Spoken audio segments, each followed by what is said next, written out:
Okay, so welcome back to the Stonekeep tutorial. We're now at part 3, which means we're at the Dwarf Fortress. But, as usual, I have some corrections to make from the previous part. Here we go. I mean, it's not really corrections, but I just want to show here safeties. So I'm in the entrance to the temple right now. I went to get the Throgg Strength Potion. Over here is the arrow traps. So just before the arrow traps, if you go north, somewhere in these barrels, and I don't exactly know where it is because I don't actually get this, but there is a ring somewhere here around here, over here. It's a ring of protection. And I don't know how good it actually is because it's kind of hard to get data on this stuff in this game. But keep that in mind. Like if you feel like you're taking too much damage, there's a ring of protection around here. You can get that. And there's also, I'm going to show in a second here, plate armor, I believe, in feeding grounds. So I'll see you guys in the feeding grounds. Okay, we're back here in the feeding grounds part 1. So I'm at the very start here, right one tile next to the entrance. So normally what I told you to do last part, get the spell, go here, kill the shaman, and then on your way to the Dwarf Fortress. But you could take the detour up here, all the way here for the plate armor. Now, I don't know how efficient it is. I think it's pretty damn good though, but it is somewhat of a big detour. Snake wouldn't normally be there, it's just there because I messed with the nest a second ago looking for the plate armor. So down this hall, right here, we get a couple random knives. Get plate, legs, plate, chest. So, considering we're about to go do a pretty big Hail Mary in the Dwarf Fortress, this could be helpful for survival. Now, I've never really tested this myself. I mean, I did use the plate mail like when I first ran this game like 8 years ago or whatever. But I mean, that's the only time. So I don't know how efficient it is. I'm just saying it for the sake of being thorough and maybe giving some safer alternatives. Okay, so this time we're here in the Dwarf Fortress for real. No more detours. There's a lot of text boxes here because there's a lot of NPCs for once. We're in an actual sort of village instead of a fighting area. So anyway, go through the door here. Immediately text boxes. And then from this point on, Farley is going to tell you directions. So every time you just have to learn it, but see, turn right. You can skip these. Turn right. And here Dumber is going to leave your party, so you got to skip these text boxes too. Turn left. So you just gotta know when Farley talks to you and skip him as fast as possible. When you reach the tile in front, there's gonna be a whole bunch of text boxes again to skip. Buffer space, skip, and then you gotta walk forward to the Dwarf King, and he's gonna have yet more text boxes. So go forward, skip all that. Go forward, skip all that. And it takes a while for the second set. Farley's leaving your party is like the whole drama. Because he left the Dwarf Fortress without authorization to look for Dahmer, blah blah blah. I'm not gonna talk about the lore too much. In any case, you can sneak past the Dwarf King. Because like you can't do it if you just face him, but if you do backwards, you can just sneak past him, steal his get the throwing axe here, which is really strong. And you replace, I know the Dagger of Penetration has served us very well so far, but this is where we get rid of it. So throwing axe replaces the dagger. Can get rid of the dagger, put it whatever. Also like to use this opportunity to heal, because we're about to do something pretty risky. And while I'm in the menu, I like to get rid of my red feathers, because we're not gonna need it anymore, but you don't have to do that if you don't want to. I also like to throw the red feathers on the king, because it's funny. In any case, we're about to rob the dwarves. And they're gonna be mad. So as soon as I open the chest, I think he warns you when you open the chest. Yeah. So you gotta skip that text box. Then you want the first item, so you don't need you can use right click, just get the first item here, which what even is it? Why do I not remember what is it? Oh yeah, it's the teleport spell, of course. So you want that absolutely. Let me do that again. This is you're going to die. Like if you don't take safeties at all, like this is a big run killer right here, rubbing the dwarves. So skip this, steal this, skip this, and then go backwards and hope you don't die, basically.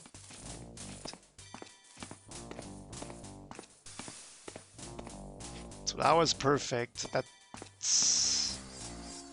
never happens. I mean, you gotta go a little deeper. Like once you turn this corner, you're safe. This guy's throwing grenades because I'm just standing there, but like once you turn that corner, you're safe. So it's a bunch of backwards. This whole reverse L backwards, and then this part too, and this part. As usual, backwards is preferable in my experience. Sometimes you're gonna get stuck in dwarves though, and you're going to have to, just like in the Throggy Temple, if you get stuck going backwards, you gotta face your obstacle and then squeeze through it. I don't think I've ever tried killing any dwarves here. I just gun it, pray I live. I've lost a lot of runs here. But I'll try and do it again, because that was like perfect and that never happens. I mean, it happens, but...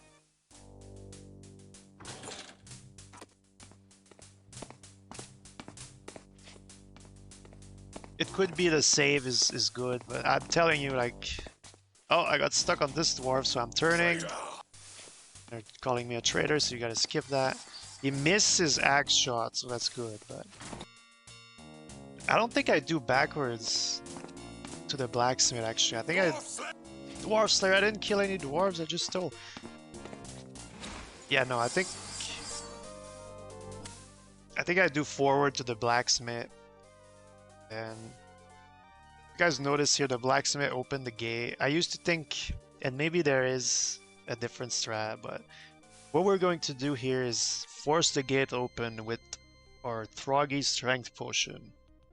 Because we took the 1 minute detour to get that potion, we're strong enough to force the gates open, which is a mechanic that's very unknown. And it's quite like, why did they even program that into the game? I don't know. That's actually kind of bizarre. But it's a thing, and it saves a lot of time. And I want to give a quick shout out here to Jade David's Package on YouTube. He's a Let's Player. And for some reason, he knows a lot about this game. And he knew about this, and it sort of was the root of the mummy skip, basically. Dr. On a Hole, sort of. Shout out to Dr. On a Hole too, I guess, who implemented it first into runs. Anyway, I'll just load again and show how it looks. To steal the spell, go back. Back.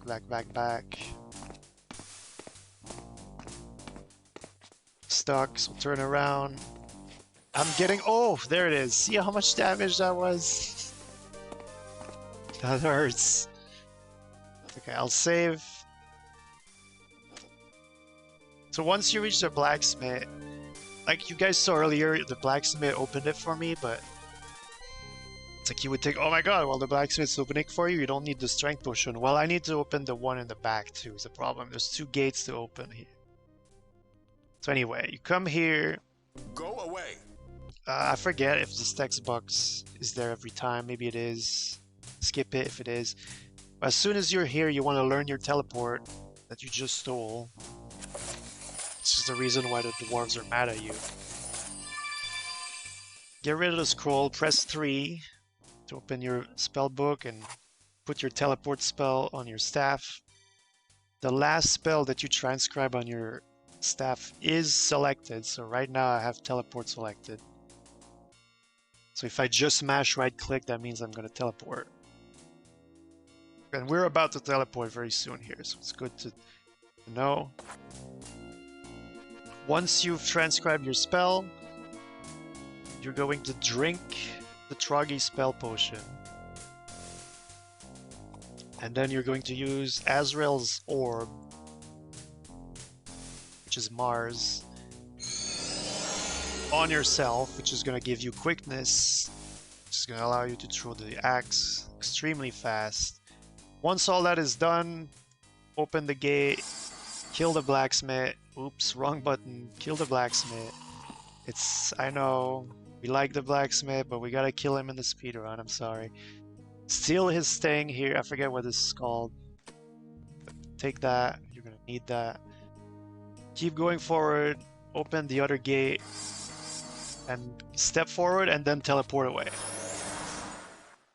And if you remember in part 2, we set up a circle right there, and that's for this teleport. So we're out. The Dwarf Fortress. Now that we're back in the Feeding Grounds part 1, I have a few things to mention. So we use quickness on ourselves. That's gonna last a long time, just for using it once. I'm pretty sure that's the only time I use it in the run. And so yeah, it's gonna stay for a while. It's gonna make us throw our axe really quick, like I said, and we're gonna use our hammer here stone hammer that we got in the Throgg Temple very soon, and we'll be using it very fast because of that. On top of that, after you drink the Throgg Strength Potion, you're kind of on a timer because you're trying to carry your Throgg Strength that we see here. I'm all maxed out. You're trying to carry that to the next Throgg Battle, because we're about to fight 3 Throggs, and they're stronger than your typical Throggs. So the strength helps a lot. One last thing is that you might be wondering, well, what did we actually accomplish in the Dwarf Fortress here except stealing the teleport spell? Like, we just teleported out before we could even forge the key, so what's the point? Like, we can't go back now because they're all upset at us. But one thing about the staff spell that's very crucial to know is that if you use the teleport spell, you're going to end up on your circle that you made, right? But then, if you teleport back from the square, which I don't think I can show right now because I think I'm too low mana. But if you teleport again from the circle, I think I said square, but from the circle, it's going to teleport you back to the last place you teleported from. Which means I can just lay down another circle somewhere, teleport into it. It's going to bring me back into the forge, into the Dwarf Fortress. So we're going to abuse that pretty bad quite soon here. So yeah, I mean, let's just continue through the game here. I just teleported to my circle. Here's a cave in, so I'm going to remove the axe and equip the 2-handed stone hammer. I say 2-handed because, yeah, it takes both hands. That's why I removed the axe. You can't just equip the stone hammer willy-nilly. There we go. Easy cave-in break because of the quickness spell. The path here to the door pretty simple. There's the keyhole, and we use the Throgg key that we got in part 2. It's the only time you use it, so get rid of it. And this is the Big Throgg Battle, so I think that was my Throggy strength that just went away. Yeah, that noise. Yes, I was too slow. I think it's because I was explaining. But anyway, like you try to make it here before it wears off. And one thing about this fight is that if you remember, I was talking about how the healing route is very tight in Feeding Grounds Part 1. So we've already used our first heal at the Shaman because of the door. And now we needed a second heal for this battle, so I'm gonna go in, take a bunch of hits. When I'm close to dead, I'm gonna heal. Hope I live. I'm probably gonna die because my strength potion is like wore off. But let's see what happens.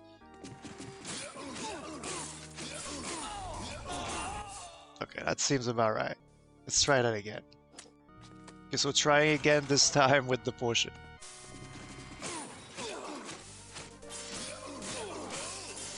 Well, that was really good. Wow. It's pretty rare you're not gonna have to heal during this fight, so if this happened in a run, I would probably not heal right now and try to delay it as much as possible, but for the sake of normalcy, I'll just heal. And then Feeding Grounds Part 2. So Feeding Grounds Part 2 is kind of a breather for once. Nothing too crazy, but your HP is going to vary a lot here because of the Throgg Battle. But in any case, there's plants here, so... This one in the corner, you're going to try and snipe as you turn. I think I failed, but if you hit it, and if you get lucky and a meatball lands on it, it's going to die. Like, it's dead right now, so I didn't take any damage while I was breaking the cave in. Just a little minor detail. So for the navigation, I'm staying on the periphery of the level here. I'm never kind of going inside. I'm just going all the way around.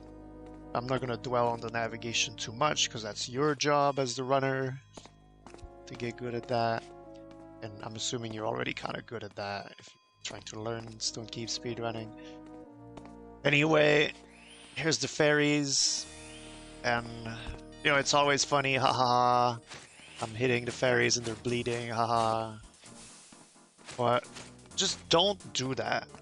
I did it just now because I don't care, but like, it can bug. Like, I've seen it where you do that and everything starts floating. And then you reach this point and you can't grab these flowers because they're floating. So yeah, don't hit the fairies or you might lose your run on a bug. Anyway, turn here, grab the flower real quick. You're gonna need it to enter the fairy realm. The first item in this chest is the other half of the key we're trying to forge. So open it, grab the first thing. And now these two Shargas are gonna chase me and they can be kind of a pain. So here, it's not ideal. Oh, it's not ideal to heal here, but like sometimes you're just going to have to. Like right now. So I'm healing. Let's see if I would have died. I think I would have lived with 1 health. But anyway. The HP route kind of gets a little bit less tight as you leave Feeding Grounds Part 1, so can take that heal. Get in here, and then we can quickly look at the map as it caves in behind us. So yeah, break the cave in with the hammer. Just turn around behind you, break it. There's a mana circle here.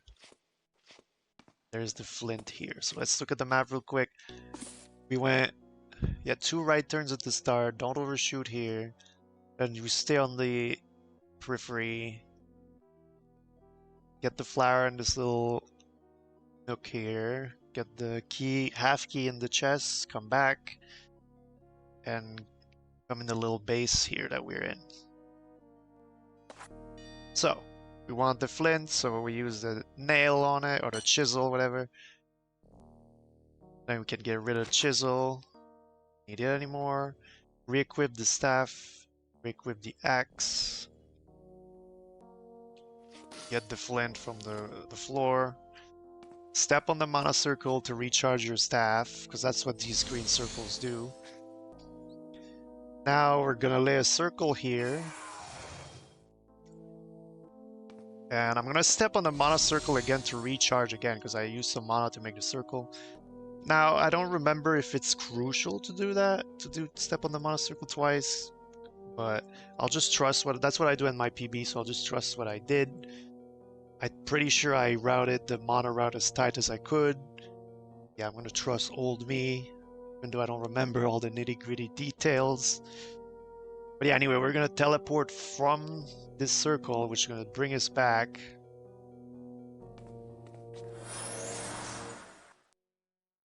to the forge.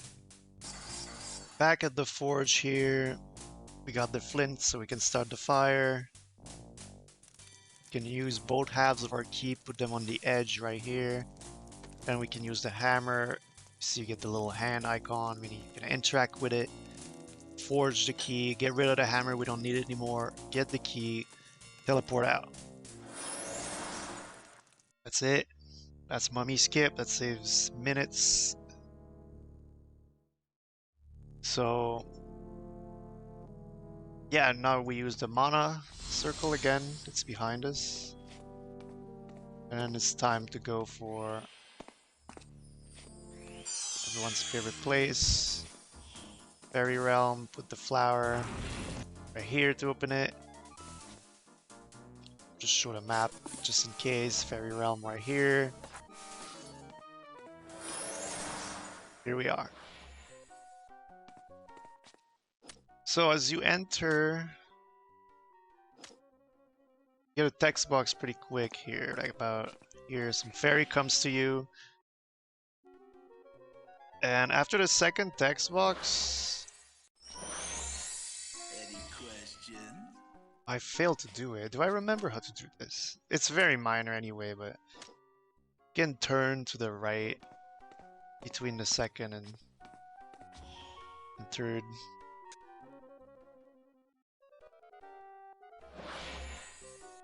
Like that. I like. Any questions?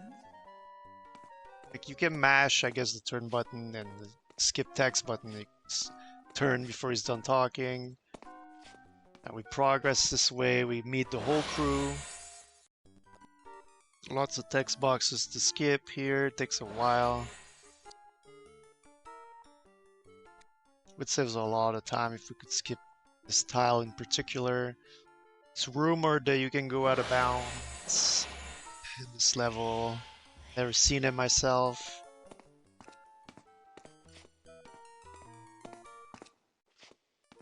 So yeah, the navigation here not that easy because we're back in the sewers tile, but just have to get used to it.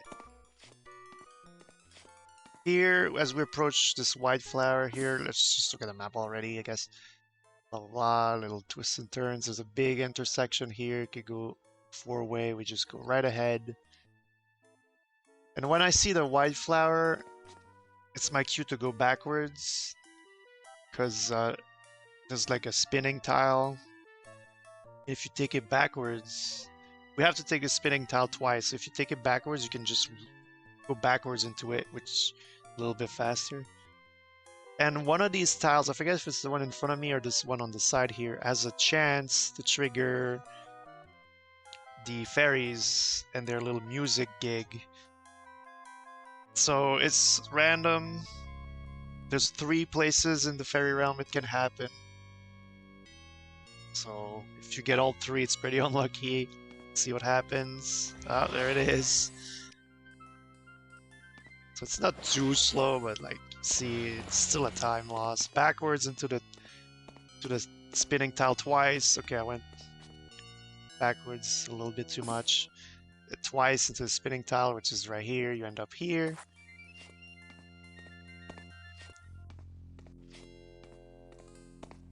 This way to grab this thing here. It's kind of tricky to not grab the white flower, but just practice it. We're gonna carry this ring of flower all the way So don't put it in your inventory. We're back here at the spinning tile, so I'm getting ready more backwards here into the spinning tile. So again. And now we're back on this tile, which is the one where you can get the prompt.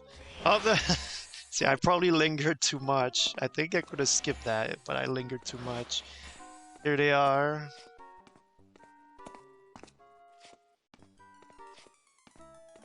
And we're going back near the start of the level here. Because this fairy wants this ring of flowers, so... Skip all the text box, pretty slow here.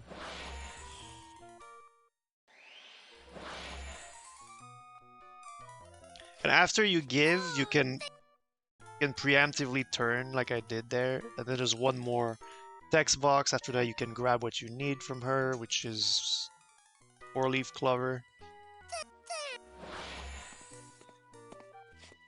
So now we're leaving back to the big intersection, except this time we're going south or down. And navigate around for a bit.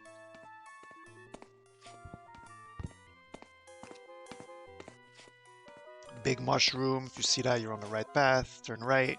Around here, I forget exactly the tile, but around here you can get another prompt for the music. It's the last one. So I didn't get it here. Good. Now we're approaching the troll area.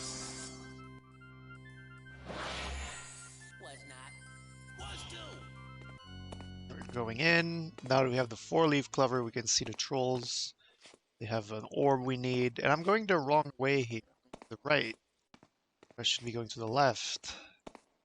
There's a reason for that. So I'm going exactly precisely to this tile. Just before this crumbly bones here. There's all the... Got the 4-leaf clover here. Black mushroom here. Don't overshoot here. And into the troll area to this tile. Once I'm at this tile, just go back. So even though it seems like I didn't accomplish anything by going there, I have baited out the trolls from their lair. And I'm gonna go meet them at the very boundary, edge of the boundary of their lair here. Save. So normally they're deep in here, like the trolls are about here. It's probably why you can bait them from this tile, because they're probably nearby. Just there's a wall between us. But now, because I went there, they're baited all the way here. And I can meet them at the very extreme of their territory. So this saves quite a bit because there's like fog tiles in here that slow your movement quite a bit. Let's see how to deal with the trolls now. So there's a few ways to deal with the trolls.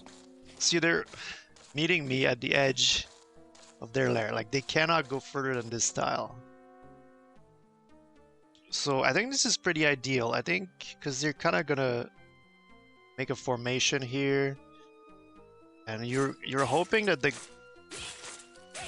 big guy, which is the one with the orb, you're hoping he's gonna be behind, because he's gonna take priority on your axe throws, like right now.